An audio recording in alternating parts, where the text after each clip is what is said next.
بسم الله الرحمن الرحيم يسبح لله ما في السماوات وما في الأرض الملك القدوس العزيز الحكيم هو الذي بعث في الأميين رسولا منهم يتلو عليهم آياته ويزكيهم ويعلمهم الكتاب والحكمة وإن كانوا من قبل لفي ضلال مبين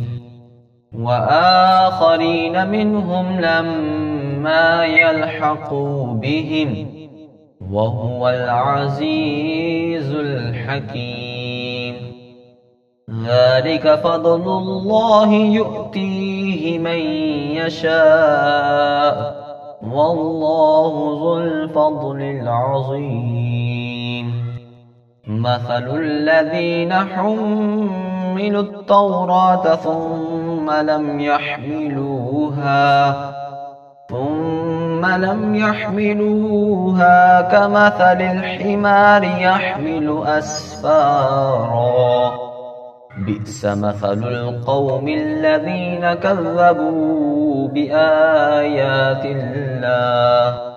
والله لا يهدي القوم الظالمين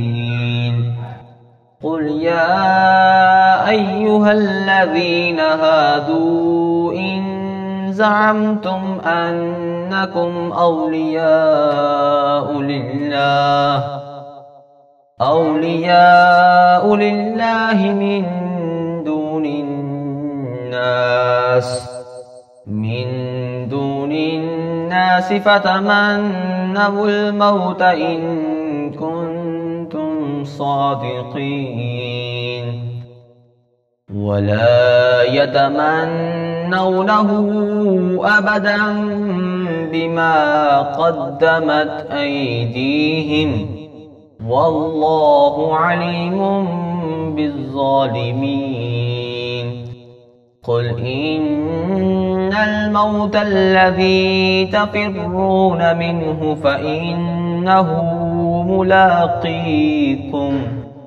ملاقيكم ثم تردون إلى عالم الغيب والشهادة فينبئكم بما كنتم تعملون يا أيها الذين آمنوا إذا نودي للصلاة من يوم الجمعة فاسعوا إلى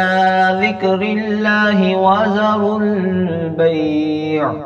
ذلكم خير لكم إن كنتم تعلمون فإذا قضيت الصلاة فانتشروا في الأرض وابتغوا من فضل الله واذكروا الله كثيرا لعلكم تفلحون وإذا رأوا تجارة أو لهوا انفضوا إليها وتركوك قائما قل ما عند الله خير من اللهو ومن التجارة